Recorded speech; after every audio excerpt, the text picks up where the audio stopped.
5. A missão especial desse matrimônio. No plano divino, o propósito especial desse matrimônio era fornecer as condições sobre as quais a encarnação deveria acontecer. Até agora, consideramos 3 aspectos do casamento entre Maria e José. 1. Que era um matrimônio verdadeiro e válido. 2. Que foi ratificado, mas não consumado. 3. Que, embora um matrimônio verdadeiro e válido, não era incompatível com o estado e o voto de virgindade. Ainda existem 3 outras coisas relacionadas a esse casamento que exigem consideração especial. 1.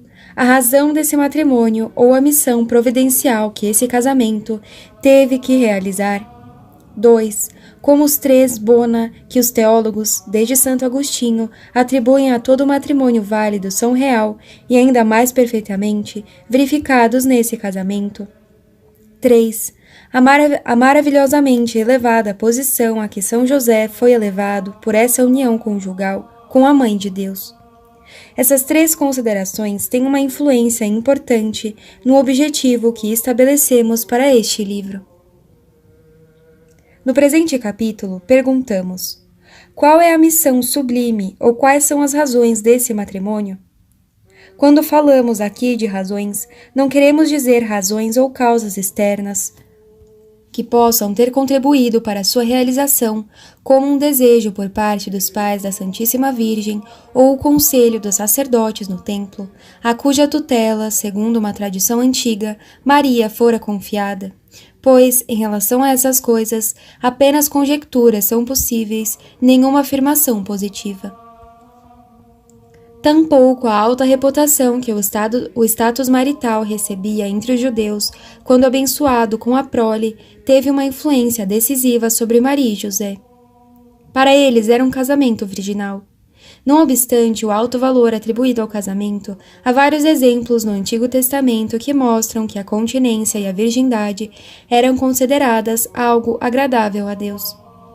Desse modo, as pessoas casadas, antes de terem que se aproximar da majestade divina na realização de ritos religiosos, por exemplo, sacerdotes presidindo as cerimônias no templo, eram obrigadas pela lei a se abster de relações sexuais.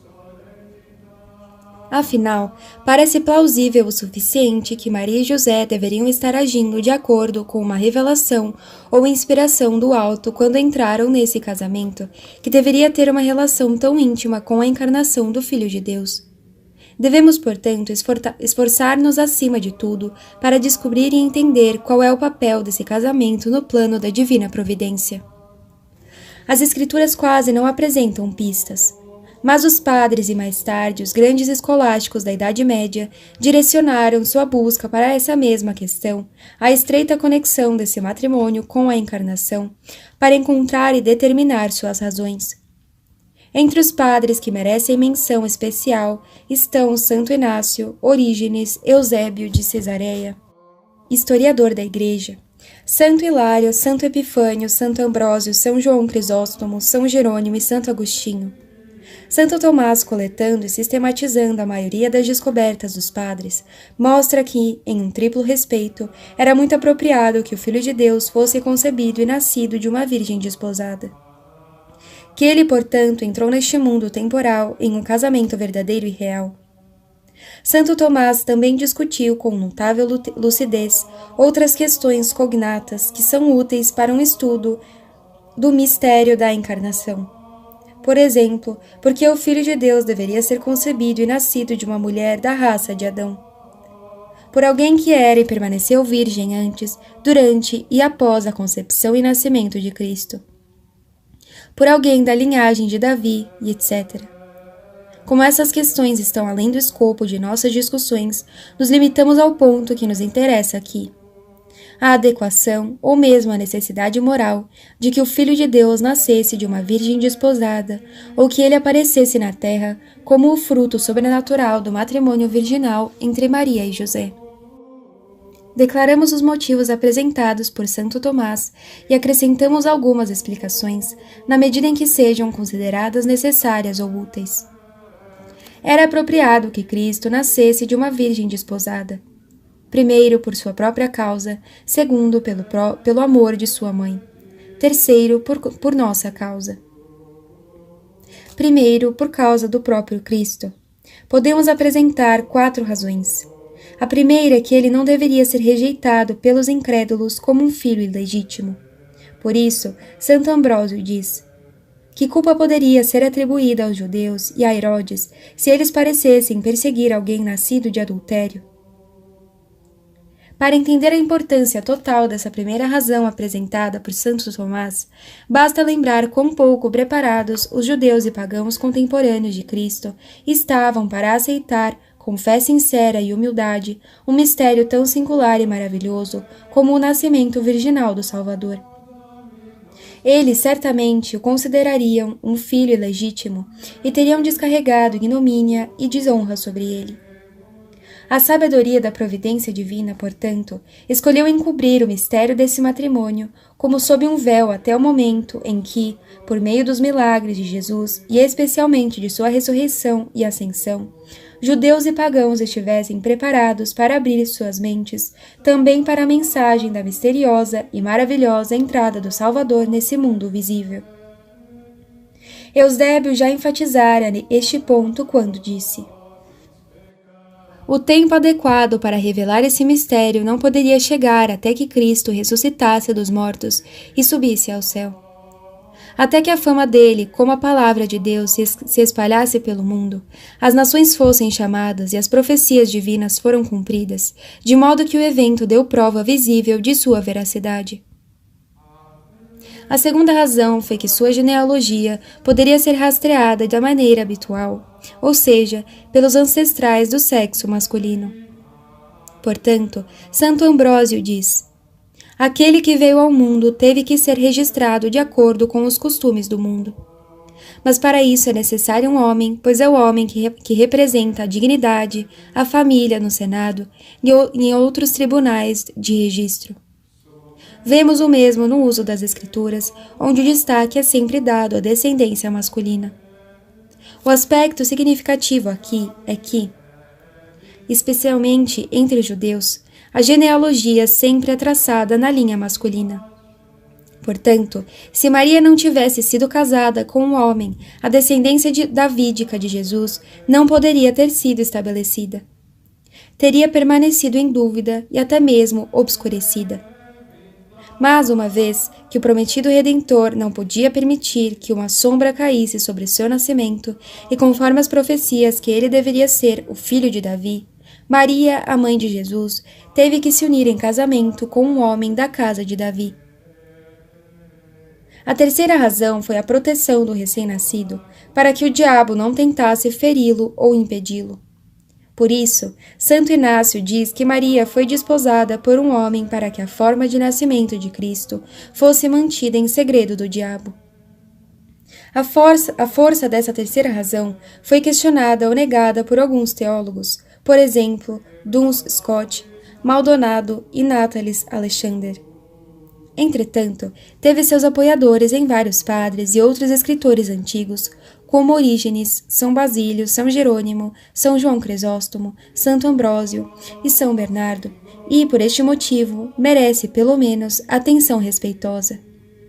Que tal razão não é desprovida de toda probabilidade, se corretamente entendida e não superenfatizada, as seguintes considerações podem mostrar. Estava nos planos da providência de Deus que o Filho de Deus encarnado atravessaria todos os estágios da infância e juventude, até que, atingindo a idade adulta, deveria fazer o sacrifício de sua vida no altar da cruz. Também sua missão messiânica e sua divina filiação deveriam tornar-se conhecidas e reconhecidas primeiramente no circuito íntimo de seus amigos e discípulos, escolhidos e somente então, e gradualmente, pelo público em geral. O príncipe das trevas também só deveria tomar consciência gradualmente, e não muito antecipadamente, para que fosse impedido de atacar com muita força o pequeno rebanho da igreja nascente. É verdade que Deus, em seu poder, poderia tê-lo mantido sob controle pela força. Mas a providência divina, dispondo todas as coisas não apenas poderosamente, mas também gentilmente, preferiu manter o segredo da maravilhosa concepção e nascimento do Salvador do inimigo por um tempo. Os meios para esse fim podem muito bem ter sido o casamento da Virgem com São José, que, como dissemos, era como um véu para esconder o mistério de olhos indesejáveis.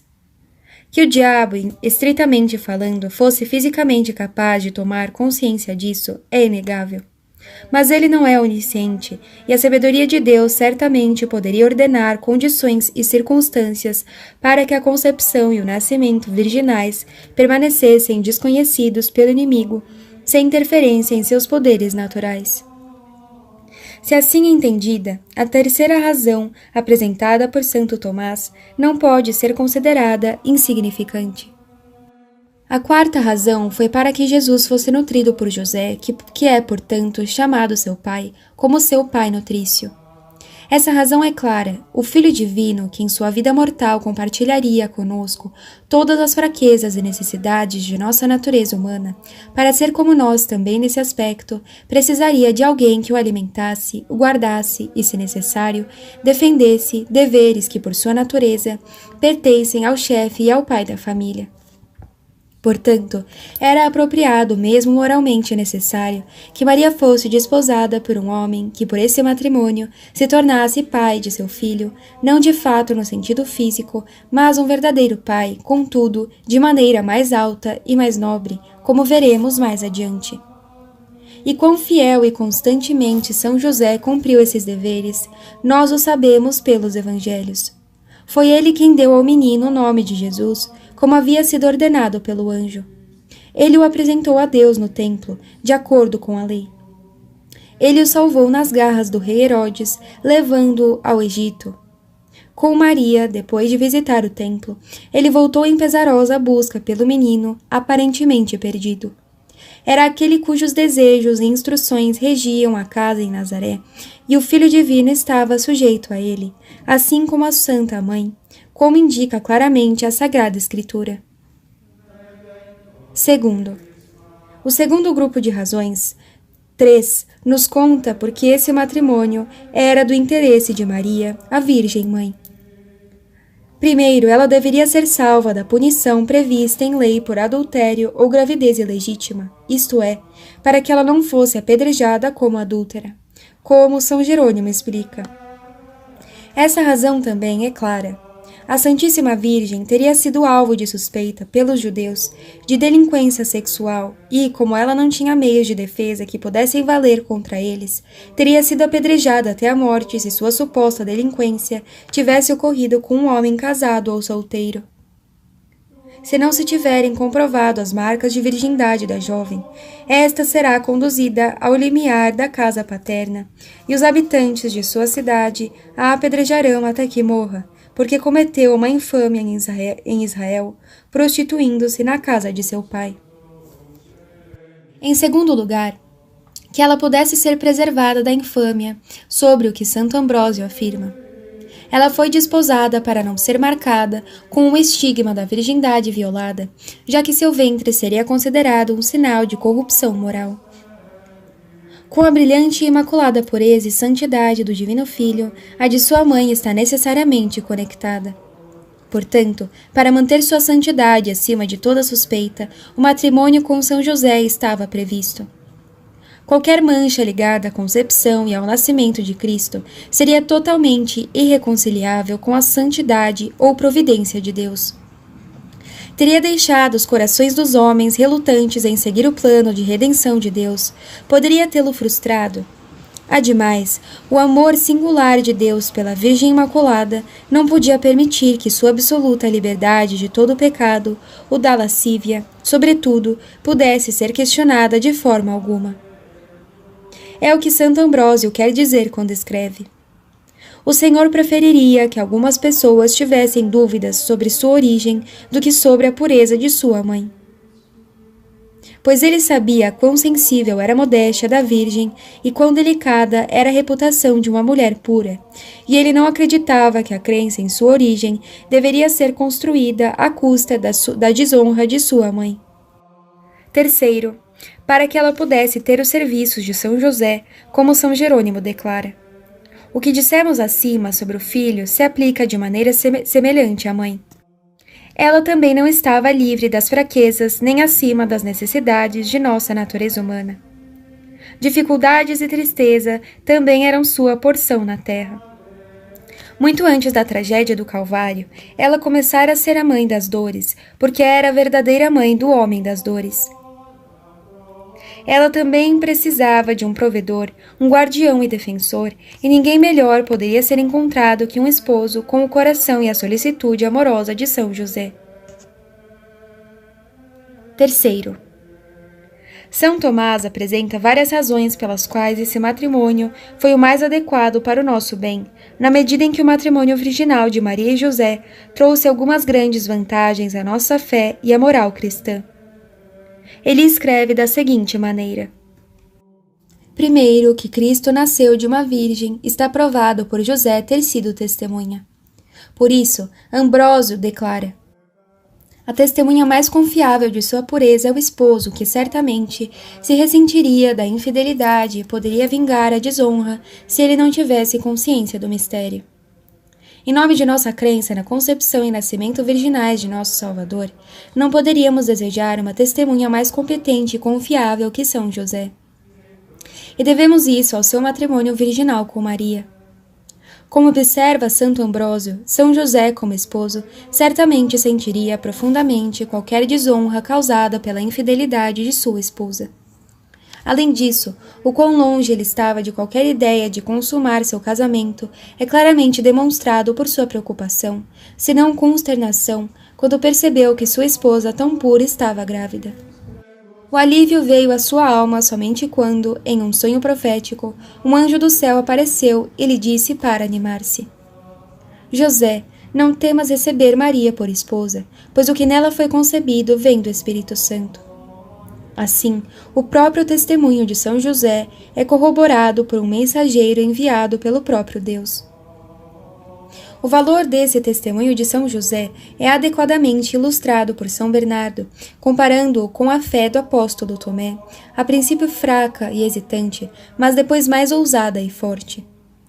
Como Tomé primeiramente duvidou, mas depois se tornou uma testemunha corajosa e firme da ressurreição de Nosso Senhor, também José, tendo se casado com a Virgem e, portanto, vivendo uma estreita associação com ela, habilitou-se a ter uma vida santa enquanto ela estava sob os seus cuidados, tornando-se uma confiável e a principal testemunha da pureza de Maria.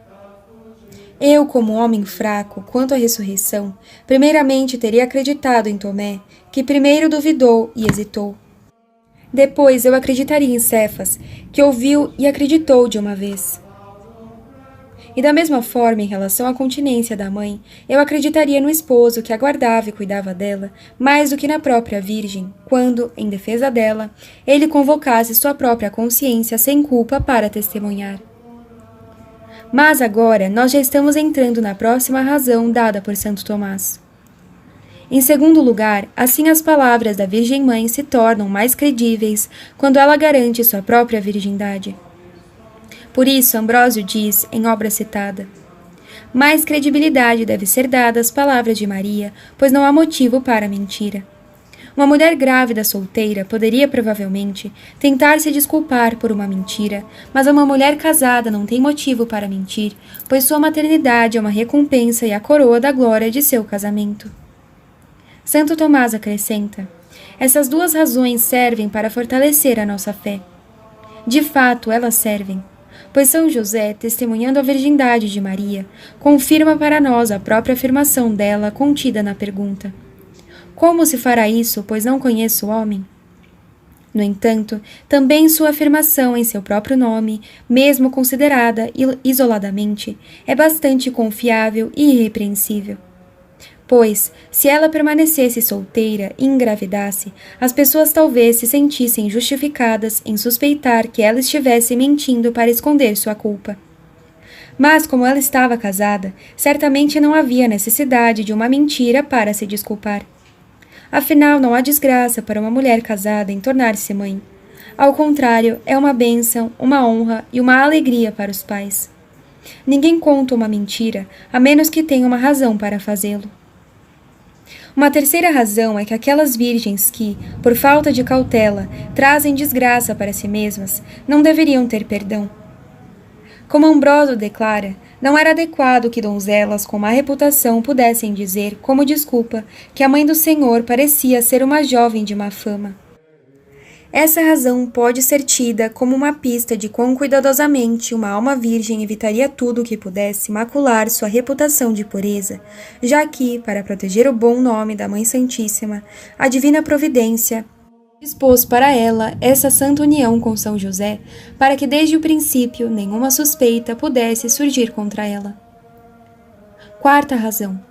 Porque esse casamento significa toda a Igreja que, apesar de virgem, é casada com um homem, Cristo. Como diz Agostinho.